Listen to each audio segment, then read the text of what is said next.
ये जो इन्होंने मैनेजमेंट पुलिस मुतारिफ कराने का फैसला किया, 10,000 के लगभग ये लोग शामिल होंगे जो फसादात से निपटेंगे और एहतजाजों से निपटेंगे। अगर ये फोर्स ये काम करेगी तो जो हजारों लाखों की तादाद में पुलिस एहलकार भर्ती हैं वो क्या काम करेंगे? क्योंकि कमोबेश ये तो वही काम है जो पुलिस के लोग करते हैं। अगर ये फोर्स ये काम करेगी तो फिर पुलिस के जवान क्या करेंगे, ये मैं जानना चाह रही हूँ आपसे। देखिए, टू बी ऑनेस्ट, इस वक्त जो हुकूमत की सारी तवज्जो लगता है इस तरह है कि वो चाहते हैं कि हर मसले का हल हम इंतजामी तौर पे निकालें। अगर हमें 100 पुलिस वाले कम पड़ रहे हैं तो हम 200 पुलिस वाले डाल दें। लेकिन जो सियासी हुकूमतें होती हैं उनका रवैया थोड़ा सा डिफरेंट होना चाहिए।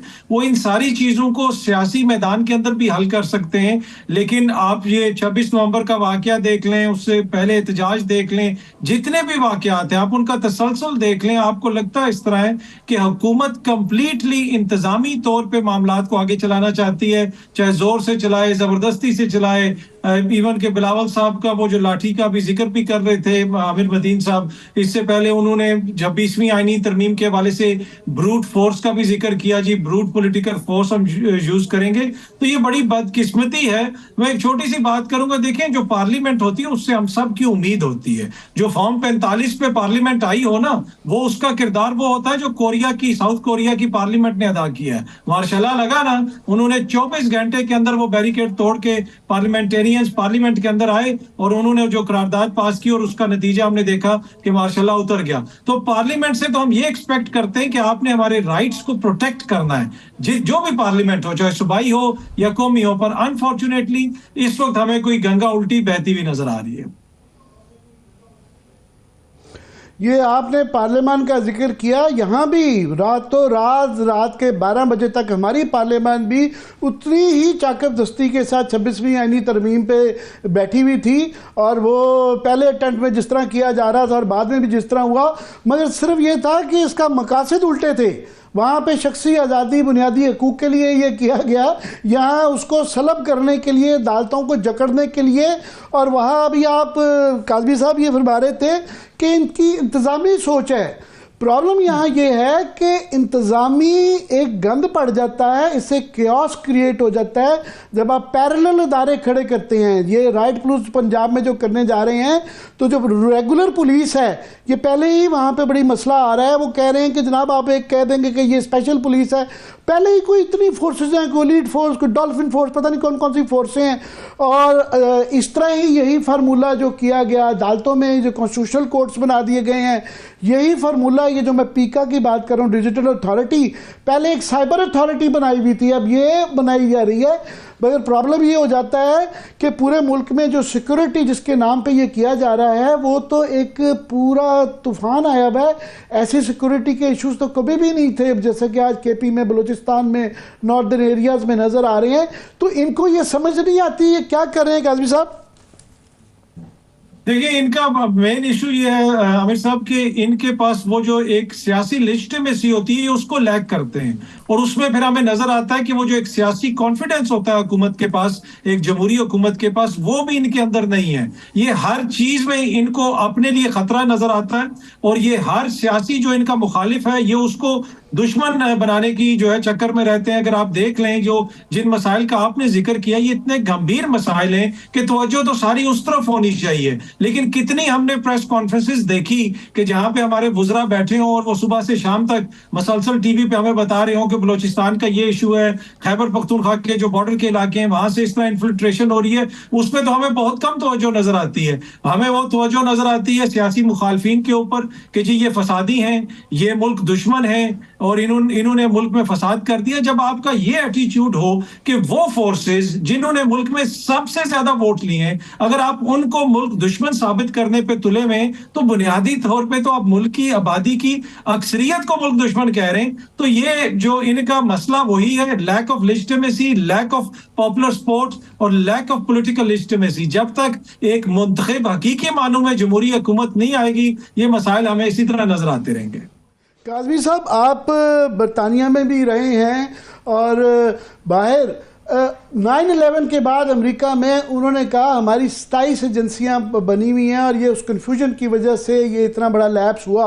उन्होंने होमलैंड सिक्योरिटी बनाई जिसके अंदर सबको इकट्ठा कर दिया, और हमारे यहाँ जो है उल्टा किया जा रहा है। पहले ही बड़े इदारे हैं और कन्फ्यूजन है, हम भूल जाते हैं कि एक नेफ्टा भी है, वो नेफ्टा को बनाए हुए इतने साल हैं और वो भी गैर फाल है, और भी कई इस तरह की पैरेलल एजेंसियाँ बनती रहती है। तो ये और सिक्योरिटी के मसाइल बढ़ते जा रहे हैं दिन ब दिन। तो ये कहीं पे कहीं, और एक तरफ साथ में फाइनेंशियल भी हमें बताया जाता है कि जी वो कॉस्ट कटिंग कर रहे हैं, और दूसरा पता चलता है एक और अथॉरिटी बन गई है। देखिए, असल में इशू ये है कि कोई विजन नहीं है कि हमने चीजों को डील किस तरह करना है। अगर आप पंजाब में ही देख ले, एक पेरा नामी एक और अथॉरिटी भी बन रही, कोई रेगुलेटरी अथॉरिटी है इन्फोर्समेंट के लिए, वो भी कोई बनाई जा रही है वहां पे। उसमें भी हर जिले की सतह के ऊपर अफसरान वगैरह होंगे और वो चीजों को देखेंगे, और उनके पास भी मैंने सुना है कि गिरफ्तार करने का इख्तियार भी होगा। तो ये सारी चीजें तो हो रही हैं, इतनी ज्यादा रेगुलेशन भी बनाई जा रही है, कानून भी बन रहे हैं, पुलिस भी जनाब नई, उसके अंदर भी नई नई शाखें सामने आ रही हैं, लेकिन क्या ग्राउंड पे सिचुएशन बेहतर हो रही है? विच शोज के असल मसाइल कुछ और हैं।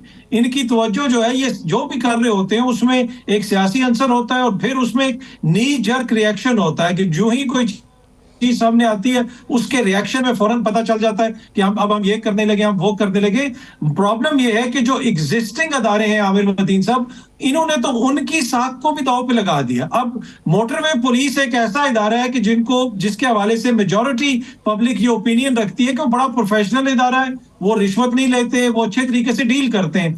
उनके ट्विटर हैंडल से जब इन्होंने एहतजाज को रोकना था, ये हर 4 घंटे बाद ट्वीट्स करवा रहे थे कि जी मोटरवे बंद हो गई है क्योंकि हम मरम्मत कर रहे हैं। तो ऐसे तो आप इन्वॉल्व करते हैं हर इदारों को सियासत के अंदर, अपने मकासद के लिए इस्तेमाल करते हैं। जो इधर पख्तूनों वाला मसला हो रहा है, आज इस्लामाबाद पुलिस ने भी ऐसी एक ट्वीट की हुई थी कि जी पख्तून हमारे भाई हैं, जैसे कोई सियासी जमात ट्वीट करती है। भाई ये हुकूमत का काम है, इदारा जो है वो डायरेक्टली इसके ऊपर क्यों बात कर रहा है? तो ये इशू है कि ना सिर्फ जो मौजूदा इदारे हैं उनको इन्होंने जंग लगा दिया है, और उसके अलावा ये नए इदारे बना के मतलूबा नताइज हासिल करना चाहते हैं, जिसमें सियासत जो है वो सामने है, दीगर जो मामलात हैं वो पसे पुश्त हैं। अगर ऐसे ही मामलात चलेंगे तो फिर तो बेहतरी नहीं आएगी। पर मैं अतर ये ओवरऑल, पहले हमने बात की कि पार्लियामेंट हमारी इरेलीवेंट हो चुकी है, जुडिशरी हमारी सुप्रीम कोर्ट से लेके मातर अदालतें वो सब जकड़ी गई हैं, पैरेलल उनके अंदर ये अदालतें बना दी गई हुई हैं।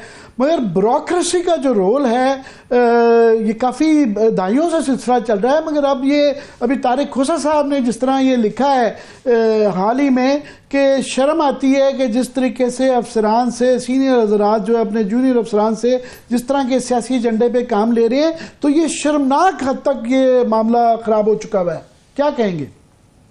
अब देखिए, ये बड़ी परेशान कुन सूरत हाल है आमिर साहब। ब्यूरोक्रेसी में बहुत सारे लोग इस तरह की बातें करते हैं। अभी आपने खोसा साहब का जिक्र भी किया, मैंने खुद भी उनका कॉलम पढ़ा, उसमें उन्होंने काफी ज्यादा इस हवाले से चीजें लिखी हुई हैं। फिर आप ओवरऑल यूथ को देखें, ओवरऑल कौम को देखें, लगता है इस तरह है कि ये हुकूमत किसी मिशन पे है, ये सियासी इत्तेहाद, कि हमने अवाम के स्पिरिट को मारना है। देखिए, कौमों का जो स्पिरिट होता है ना, वो बड़ा इंपॉर्टेंट होता है।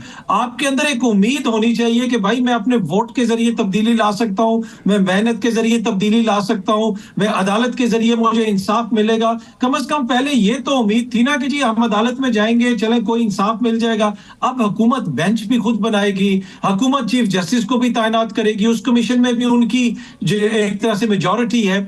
तो अब ये मुझे तो इतनी परेशान कुन सूरत हाल लगती है कि देखिए जी, मरने वाला भी जो शख्स होता है वो सब कुछ आपको दे देता है, अपनी उम्मीद नहीं देता। आखिरी चीज भी उसकी उम्मीद होती है जिंदा रहने की। वो कहता है सब कुछ ले लो, मेरी उम्मीद मुझसे ना लेना। ये तो लोगों की उम्मीद खींचना चाह रहे हैं कि भाई इनकी उम्मीद खत्म कर दें कि तुम्हारे वोट के कोई हैसियत नहीं, तुम्हारे आईनी राइट्स की कोई हैसियत नहीं। और एंड ऑफ द डे इसमें कौन है विक्टिम? इसमें विक्टिम पाकिस्तान है, इसमें विक्टिम हम सब हैं, इसमें विक्टिम जमहूरियत है, और इसमें कोई जीत नहीं रहा। अगर किसी को गलत फहमी है कि वो ये जीत रहा है, तो उसको खुद पता चलेगा कि लॉन्ग रन में उसको कैसी शिकस्त होगी, पर उस वक्त तक बहुत देर हो चुकी होगी।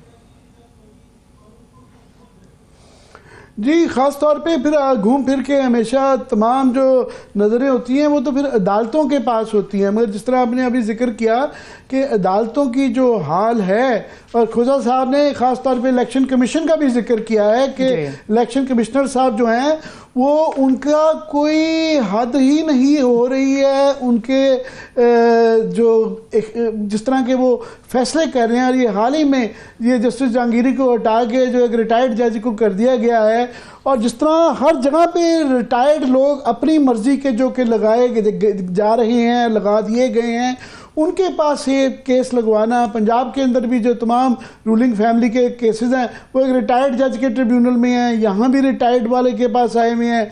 उस तरह ही अभी तो बाकी वो जो नए जजेस का लगाया जाना है और अपनी मर्जी के जुडिशल कमीशन से, तो सुप्रीम कोर्ट में पहले ही कुछ नहीं रह गया, तो उसके बाद पता नहीं क्या रह जाएगा। लास्ट वर्ड्स काज़मी, अतर काज़मी साहब।